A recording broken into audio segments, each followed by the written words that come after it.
Guys, tara magawa po tayo ng homemade hamburger with puso ng saging. So dahil puso ng saging, yan po ang pangunahing sangkap natin at ito pa po ang ilan sa mga sangkap na dapat natin gamitin sa hamburger with puso ng saging. So kailangan po natin ng itlog. Actually, 2 itlog dapat po yan. And then harina. Tapos meron din po tayong paminta. Tapos meron din po tayo junk chop na sibuyas. At syempre, ito optional lang guys. Kung ayaw nyo ng may meat or gusto nyo ng may meat, ayan. So yung ginamit ko po ay beef.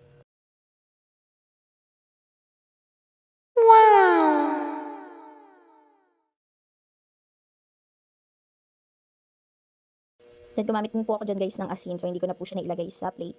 Bali ayan, ganito na yung prosesong gagawin natin sa puso ng saging. Chop lang po natin siya, tapos hanggang sa makita po natin yung mura na part ng puso ng saging. So yan, chop lang ng i-chop na ganyan. Tapos guys, may pinagbataran po ako dyan na tubig na may asin para po matanggal yung kanyang anta, yun.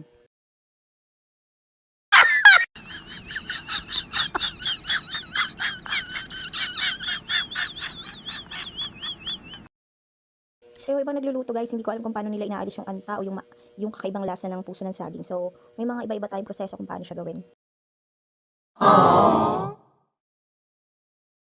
Kapag nakita niya na guys na ganyan, tinatanggal natin po yung nasa gitna niya kasi guys hindi na yun, aywan ko ba't hindi siya sinasama, basta inaalis po siya.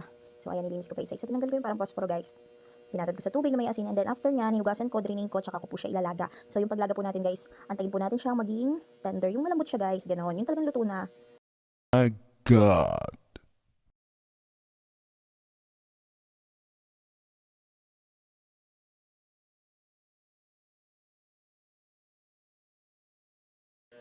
So habang niluluto po natin yan, piniprepare na po natin ang ibang sangkap. So ayan, luto na ating pangunahing sangkap guys. So ayan, pinalamig ko siya, drainin ko, tapos yan, chachap po natin siya na maliliit na kagaya ng sibuyas. So after nyo po siyang gayatin, i-drain po ulit natin siya at lalagay na natin sa bowl para po prepare din the other ingredients guys. So ayan, nilagay ko na yung paminta, itlog, harina, at saka asin, at saka yung optional nating beef meat.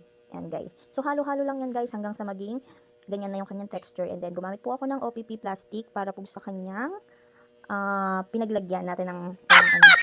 Kasi ilalagay natin sa sarap guys. Ayan, nagkagulog-gulong na.